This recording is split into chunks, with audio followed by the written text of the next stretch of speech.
C'est un plaisir pour moi d'être là et à chaque fois de voir les travaux sur le terrain. Vous êtes au cœur de l'action et c'est vraiment sur vous que repose beaucoup d'actions du plan. Et vraiment, je tenais à remercier les associations de patients, les centres de compétences, les centres de référence et puis toutes les équipes aussi autour. Je crois que c'est vraiment ça la force des filières de santé maladies rares, cette coordination.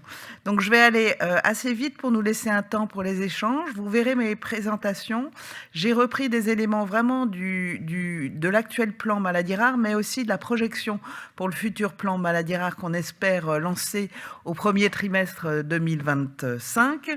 Et comme ça, vous pouvez voir que ce qui nous a été déjà présenté ce matin, on est complètement aligné avec ce qu'on souhaite dans notre stratégie. Donc l'histoire, vous la connaissez, il faut quand même que vous sachiez que on est vraiment des pionniers, vous êtes des pionniers. Il y a 20 ans, je travaillais pas encore complètement dans les maladies rares, mais beaucoup d'entre vous, vous y étiez déjà. Je pense à Olivier qui devait déjà travailler sur le sujet. Et donc, il y a 20 ans, c'était le début du premier plan maladies rares et l'importance de donner une visibilité aux centres experts et aux centres labellisés. Il faut que vous sachiez qu'au niveau européen, le fait de labelliser des centres maladies rares dans un pays avec des critères de labellisation, c'est pas du tout encore quelque chose de courant et c'est pas du tout systématique dans chaque pays européen. Donc j'en reparlerai un petit peu plus tard, mais ça fait vraiment l'objet, nous, de notre action jardin, notre action commune au niveau européen pour pousser les maladies rares dans les systèmes nationaux des pays. Le deuxième plan maladies rares, c'était vraiment le développement de la Banque nationale des données maladies rares qui existait de façon confidentielle depuis 2005 à Necker avec le premier registre du Rhin et puis autour il y avait eu des pétales et donc ça s'appelait Semara et donc on est parti de ce Semara pour construire ensuite Bamara et donc c'était il y a 10 ans avec le deuxième plan maladies rares. En même temps il y a eu la Fondation maladies rares et puis il y a 10 ans les filières de santé maladies rares pour vraiment travailler en transversalité les centres de référence pour avoir aussi dans des champs par organe une dynamique aussi de partage et de transversalité aussi entre pathologies et chez vous entre différentes pathologies des maladies rares du foie. Et puis le troisième plan maladies rares, on a déployé cette politique nationale sur les territoires avec des plateformes d'expertise maladies rares. Donc où que vous soyez, il y a 19 plateformes d'expertise maladies rares dans l'Hexagone, 4 outre-mer et elles sont vraiment là au niveau de l'établissement pour vous aider à fluidifier à la fois la partie administrative mais pas que. Il y a beaucoup de plateformes qui sont aussi adossées avec les DRCI. Donc il peut y avoir des coportages aussi avec la recherche, c'est aussi un enjeu. Et puis il y a tout un soutien aussi avec les ARC et les TEC que l'on peut transmettre via ces plateformes. Donc les acteurs de la filière, vous les connaissez évidemment, donc je salue la dynamique de la filière et qui s'inscrit dans un temps, on se projette puisque là à la fin de cette flèche on est sur l'appel à projet de la labellisation, la future labellisation des filières de santé maladies rares. On n'a pas changé notre périmètre de scope de maladies par groupement, donc on ne fait pas une révolution, on ne va pas avoir de nouvelles filières de santé maladies rares, on reste sur les 23 filières de santé maladies rares qui existent. Mais avant ça, on a cette année travaillé beaucoup le futur PNMR4. Il y a des sujets qui sont ressortis qu'on a pu mettre dans l'appel à projet des filières. Je pense à renforcer la partie Europe des filières de santé maladies rares pour vraiment être plus un relais aussi pour les healthcare providers et les centres experts qui sont à l'ERN, vraiment faire un réel pont avec l'ERN des maladies rares pour vous du foie. Mais ça, c'était également important et il faut savoir qu'on a eu une première annonce par notre ministre de l'époque, Catherine Vautrin, avec une réunion interministérielle et c'est extrêmement important pour nous d'avoir ces réunions interministérielles parce que c'est ça qui valide vraiment les financements et donc on a pu aller chercher avec la dynamique des centres experts où il y avait 28% de centres en plus, on a pu aller chercher des financements supplémentaires et donc depuis février, on avait eu la confirmation confirmation d'avoir 36 millions d'euros supplémentaires pour pouvoir financer les nouveaux centres. Donc cette dynamique, elle est importante. On a ensuite eu le document pour le PNMR 4 mi-mai, et depuis, on n'a pas arrêté de travailler, même si le temps a été peu suspendu entre juin et octobre, mais on a fait valider avec nos différents bureaux. Et aujourd'hui, il faut savoir que la filière fil-foie était présente également avec Julie de Victor et avec les travaux qu'il y a eu sur les IPA et tout ce qui se fait à Beaujon.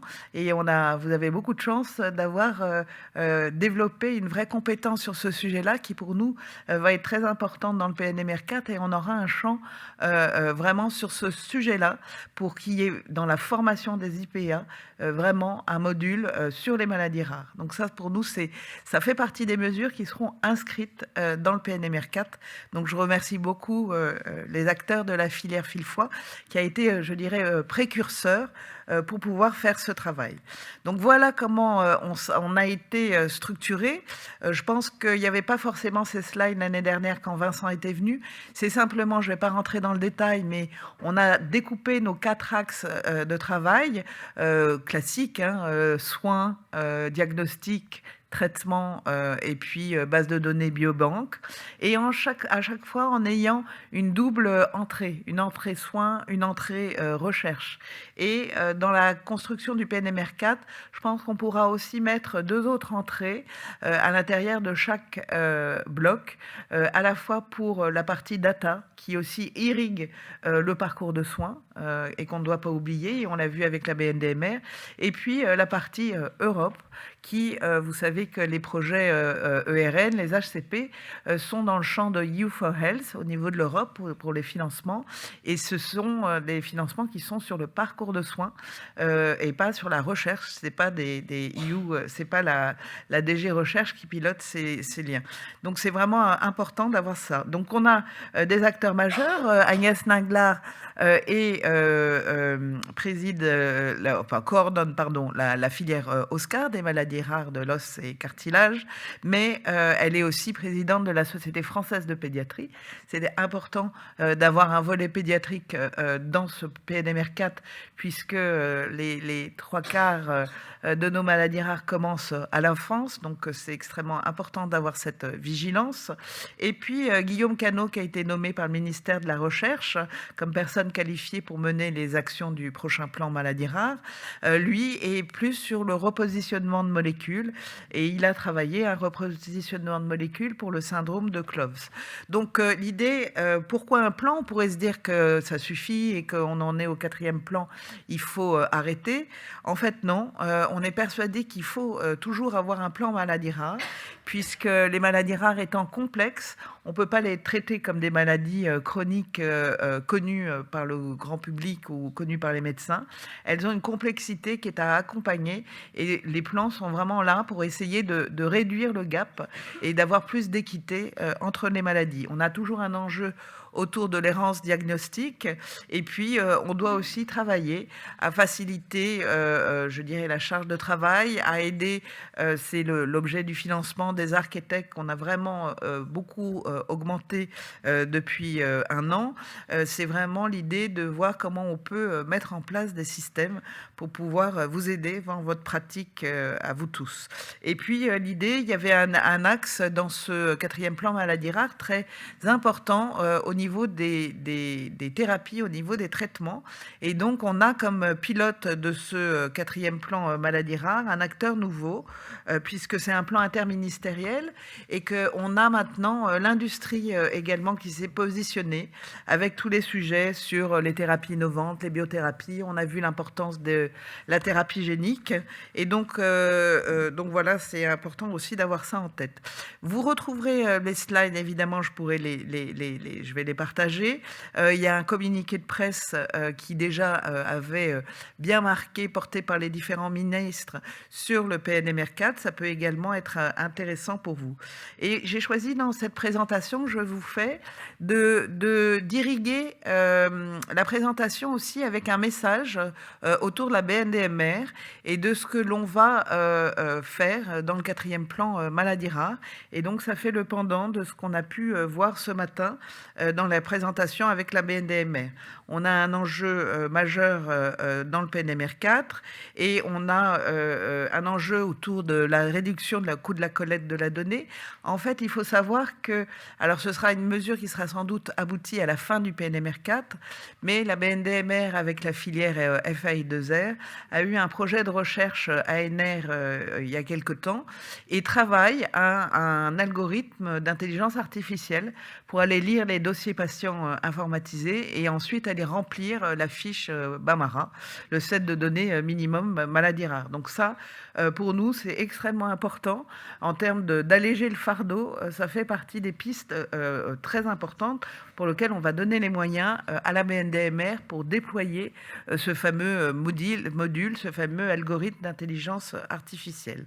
L'idée, c'est aussi de regrouper, vous avez entendu dire, parler des dossiers de spécialité maladies rares. On a vu tout à l'heure qu'il y avait des recueils complémentaires qui avaient été mis en place aussi au sein de la BNDMR. Et l'idée, c'est aussi de pouvoir travailler avec des registres existants. Et donc, il y a un lien aussi qui existe avec le registre MUCO, avec le registre France Coag et des registres qui sont plus des registres recherche. Mais on doit en permanence avoir ce pont entre des données collectées dans le soin et des données ensuite collectées dans la recherche et de voir comment on articule ces acteurs. Donc l'idée, c'est aussi dans le 4e plan maladies rares, dans la continuité du 3e plan, de collecter des données en vie réelle, ce qui nous sera utile pour évaluer les traitements, que ce soit des accès conventionnels ou des accès précoces. Et puis de faire le lien, on travaille avec la direction du numérique en santé, la DNS, avec mon espace santé et de pouvoir renforcer ce volet-là. Je ne vais pas rentrer dans le détail, c'est simplement, ça me permettra après de vous faire le lien avec nos projets européens. Donc dans ce coût, réduction du coût, voilà ce que je vous ai présenté tout à l'heure. Et donc là, il y a un enjeu important autour de l'IA. Donc pour faire le lien avec le 4e plan maladies rares et les axes qu'il contient. Donc le premier axe, c'était renforcer le maillage territorial des maladies rares. Et donc on souhaite vraiment faire une montée en charge des plateformes d'expertise maladies rares. Il y a des initiatives où on a financé des pilotes autour d'Angers pour toutes les maladies rares neurologiques, en région Aura pour la SLA et pour la pédiatrie autour de la plateforme d'expertise maladies rares de Nice. Et notre idée est de travailler le lien ville-hôpital. Vous savez qu'on a un enjeu majeur dans le 4e plan pour réduire l'errance de diagnostic en amont de l'arrivée dans les centres.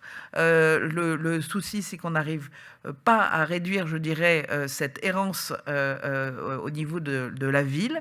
Et donc, il y a un travail aussi de sensibilisation et d'information à faire au niveau des territoires. Et donc là, il y a une granularité avec les plateformes qui est intéressante à travailler parce qu'elles vont être au niveau d'un territoire identifié. Donc, on a donné des appels à projets, on a été chercher des moyens supplémentaires pour ces plateformes et on fera très certainement des appels à projets. Dans les pistes d'appels à projets pour les plateformes d'expertise maladies rares, on a aussi des pistes autour de l'éducation thérapeutique du patient. On a financé dans le 3e plan maladies rares beaucoup de programmes d'éducation thérapeutique du patient. Vous avez vu qu'on avait vraiment renforcé ce volet-là en donnant des moyens. Le souci, c'est le dernier kilomètre. On peut avoir de très beaux programmes d'éducation thérapeutique du patient, mais sur place, ne pas avoir forcément les personnels formés pour pouvoir ensuite dispenser les programmes. Et donc, on a pu travailler avec les plateformes d'expertise maladies maladies rares parce qu'elles pourraient abriter en leur sein, et on pourrait les financer pour ça, d'avoir un peu une équipe mobile ETP formée qui aiderait les centres de référence ou les centres de compétences pour pouvoir aider à la dispensation du programme et pouvoir sur le terrain participer à ce dernier kilomètre. Donc ça, c'est important. Il faut aussi savoir qu'on a des articles 51 qui sont en train d'être passés dans le droit commun. Il y en a un pour les maladies rares en Corse, qui est vraiment pour toutes les maladies rares qui sont avec un retentissement très lourd en termes de handicap. Et là, pour faire le lien entre l'hôpital et le domicile. Là, c'est plus l'hôpital et la ville, c'est vraiment au domicile du patient, avec des consultations avancées, avec tout un travail qu'on peut faire justement avec les infirmières de pratique avancée. Donc on a aussi développé tout un point là-dessus, et on aura à travailler ce déploiement de cet article 51 dans d'autres régions, et je serais très intéressée de pouvoir travailler aussi avec des spécialistes et des représentants des IPA. Et donc on a ce point qui est important.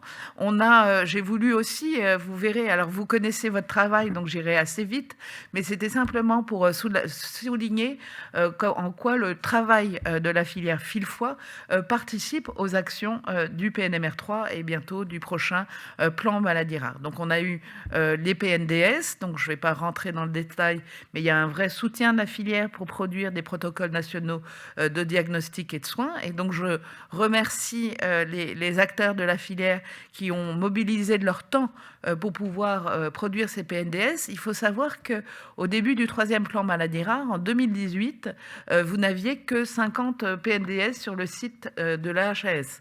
Je pense que là, on doit être entre 300 et 350.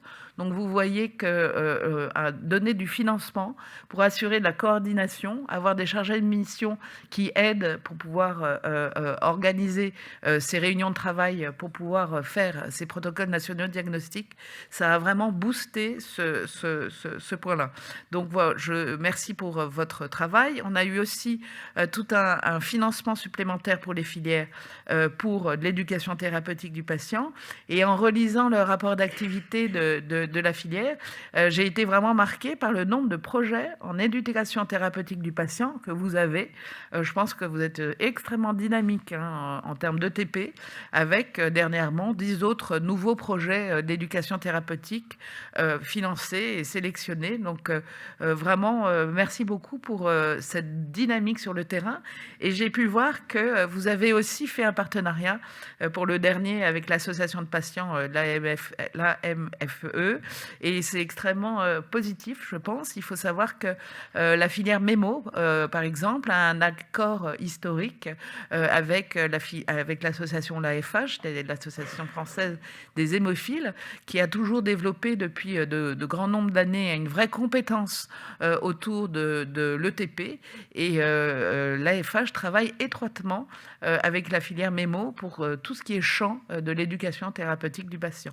Donc bravo de donner l'opportunité à des associations de patients de pouvoir porter aussi un programme d'éducation thérapeutique du patient.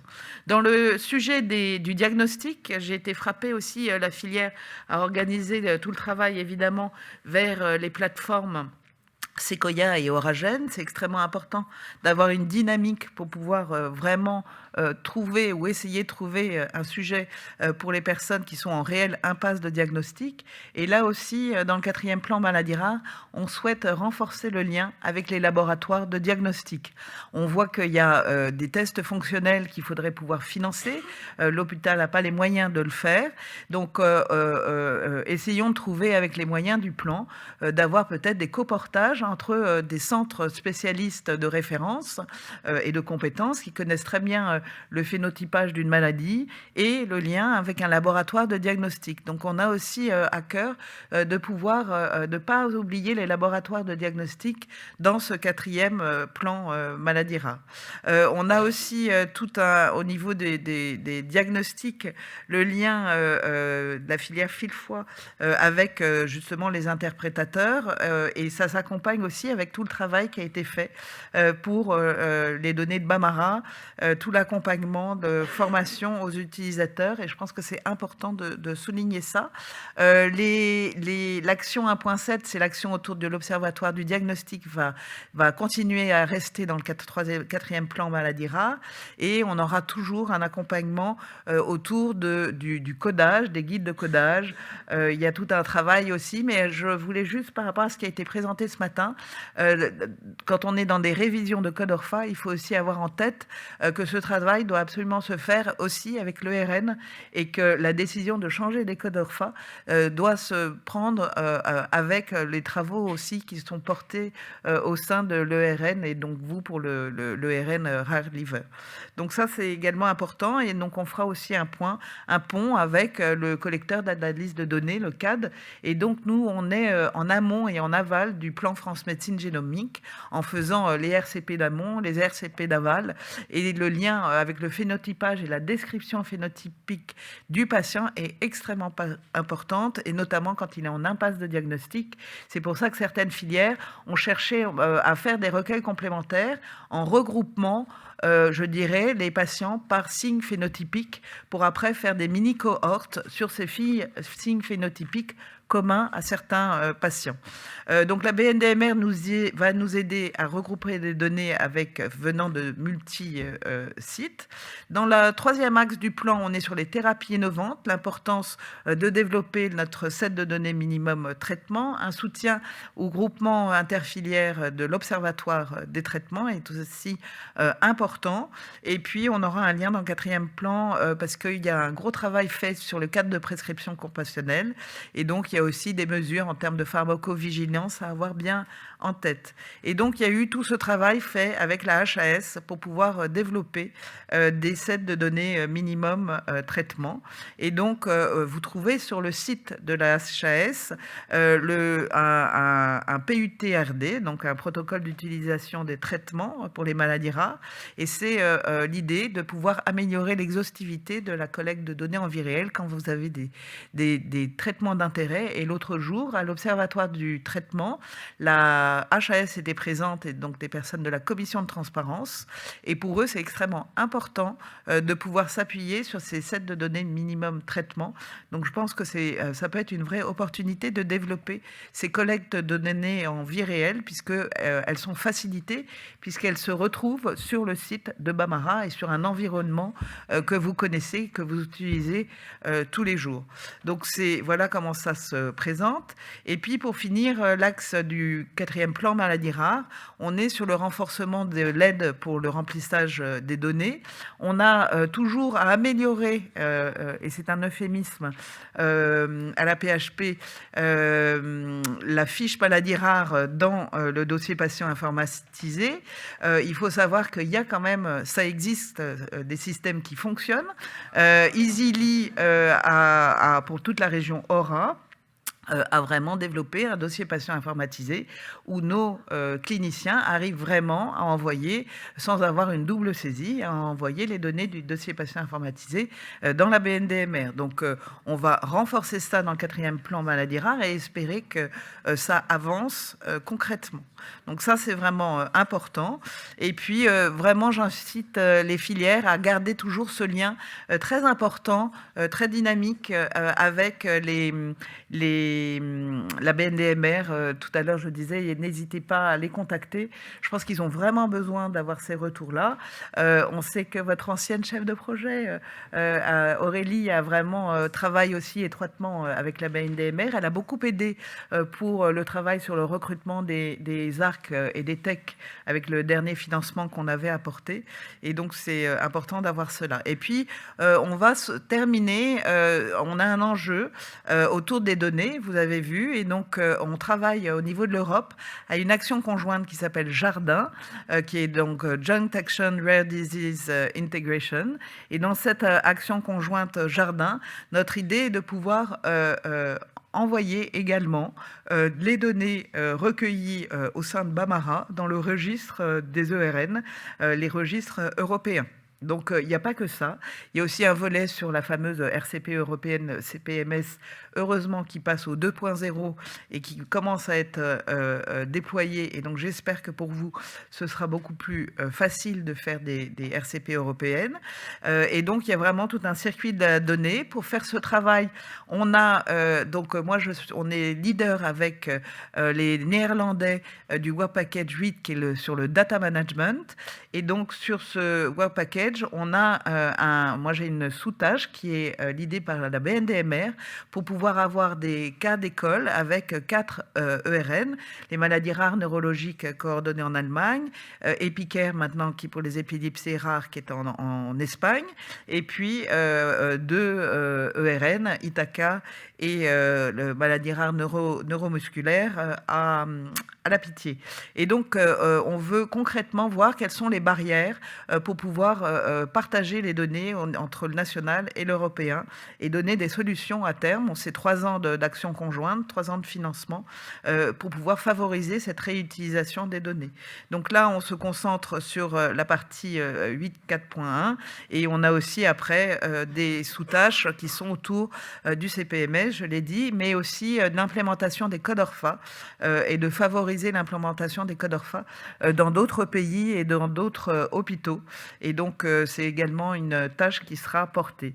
Et donc, avec Bambara, tout l'intérêt de passer par Bambara, c'est que vous allez avoir vos données qui vont être versées dans le registre européen, mais l'intérêt, c'est qu'en fait, vos données, elles restent d'abord en France et que vos données que vous aurez pris le temps de collecter, etc., elles sont chez vous et vous pouvez aussi les utiliser.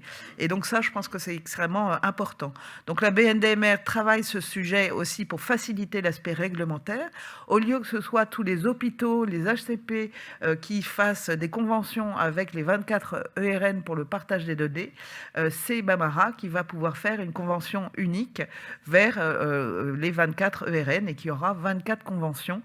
Donc ça aussi, c'est important. Pour la lisibilité, il y a toute la partie de l'accompagnement de la BNDMR pour cet aspect réglementaire, puisqu'il faut être conforme au référentiel des entrepôts de données de santé, avec évidemment la CNIL qui est là en autorisation. Donc c'est important d'avoir ce volet-là validé. Et puis le consentement du patient, la fiche maladie rare, les éléments seront légèrement modifiés pour inclure que le patient donne son consentement pour le partage de ces données au registre des ERN, puisqu'il peut y avoir un patient dans plusieurs ERN. Donc ça aussi, ça fait partie des évolutions. Et donc on a vraiment toute une phase préparatoire qu'on a en ce moment, avec des dossiers de spécialité. On a tous les perspectives qu'on a en France avec la BNDMR, avec le chaînage, avec le SNDS, avec le Health Data Hub. C'est vraiment important, cette interopérabilité avec le CAD et puis avec les laboratoires de diagnostic. Et puis le lien, la porte d'entrée aussi vers des entrepôts de données de santé des différents CHU qui ont été mis en place. Et puis de l'autre côté, le lien avec les réseaux européens. Et donc ça, c'était une slide d'Orphanet qui a été présentée au COPIL des filières. Et il faut savoir que nos réseaux soins maladies rares européens ne sont pas tout seuls aussi. Vous avez des infrastructures européennes qui existent. Il y a le projet Darwin qui est tout un projet sur les collectes de données en vie réelle. Il y a, j'aurais dû changer la slide, le logo, il y avait le European Joint Programme qui est notre programme de recherche maladies rares européen. Et maintenant, on va le positionner, c'est RDRA qui prend la suite. Et donc, c'est vraiment important qu'on soit aligné notre projet Jardin dans le soin avec le projet européen de la suite de le European Joint Programme Rare Disease, RDRA. Et puis, il y a tout ce qui est les data infrastructures autour de la génomique également. Et surtout, au niveau de la data, de European Health Data Space, parce que vous allez avoir le règlement européen des données de santé qui va s'appliquer dans les années qui viennent. Et on doit, tout ce qu'on va faire comme travaux autour de la data pour nos maladies rares, on doit évidemment être aligné avec ce qui nous sera conseillé. Je ne vais pas rentrer dans le détail, mais c'est simplement que vous ayez tous les éléments du Work Package 8 Data Management. Ça prend du temps, mais c'est intéressant. Et vous présentez les ponts qu'on a justement entre Jardin et puis le JPRD et maintenant RDRA. Et il faut savoir qu'il y a des champs autour du sans diagnostic dans Jardin et qu'on retrouve les acteurs. Holm Gassner est celui qui était dans le projet Solverdi, donc de faire des réinterprétations d'exomes, et ça depuis quelques années. Ce projet fait partie de EJPRD et de RDRA, donc c'est important de voir que le même clinicien est des deux côtés, du côté soins-recherche. Franz Schaeffer, lui, a développé avec Erika toutes les questions sur les registres, des registres de recherche, mais liés aussi dans mon work package sur le data management. Donc on a la partie soins et la partie recherche, où il est des deux côtés avec Erika. Et en ce moment, il y a les 3 jours justement du colloque d'Erika en Italie.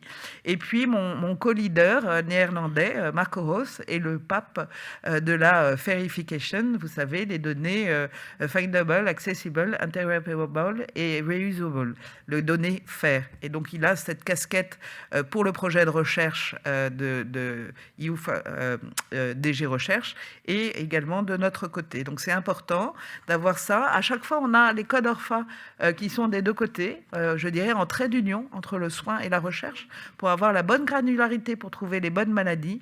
Et le dernier pendant, c'est justement nos réseaux européens de référence et montrer que le scope que l'on a s'appuie sur nos 23 filières de santé maladies rares. Et il faut savoir que dans notre action conjointe Jardin, le Work Package 7 souhaite développer des réseaux nationaux maladies rares comme nos filières de santé maladies rares dans les autres pays de l'Union européenne. Et c'est vraiment vu comme un atout d'avoir des filières de santé maladies rares dans son pays. Donc vous servez de modèle à d'autres pays. Donc merci pour votre travail. Tout le lien avec la médecine génomique, le travail sur la collecte des données en vie réelle pour les traitements. Et puis on a déjà démontré avec Ithaca et Alain Verlos à Robert Debré que c'était possible d'aller nourrir son registre européen avec les données collectées dans Bamara. Donc on ne parle pas de science-fiction, on parle de choses qui ont déjà montré avec une preuve de concept que c'était possible. Et donc c'est là-dessus que la BNDMR s'appuie pour proposer les actions dans le futur PNMR4. Donc voilà, merci. Brosser très rapidement, en un peu plus de 20 minutes, le présent et l'avenir pour nos maladies rares. Donc merci déjà pour votre travail.